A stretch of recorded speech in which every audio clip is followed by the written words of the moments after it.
Hey everybody, it's Christine at Zeidman Development, and today I'm going to walk you through an example of how I worked with the activist codes from EveryAction in Importacular, moving this data into the Razor's Edge. So I have opted to map this data to an activist code constituent attribute. Of course, you can work with other areas.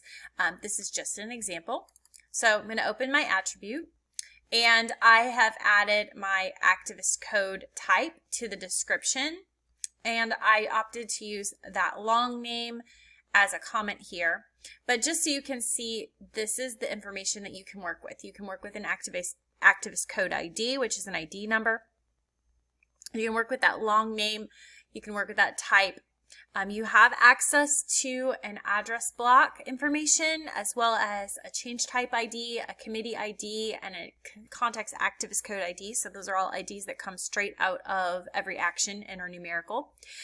You can work with a script question if you want to add that in, as well as any of these other areas. So I've just opted for a couple. We're going to go ahead and save this, and I'll take you to the review screen so you can see what that looks like. So we will click continue. That's going to match our data. You can see we've got some records here.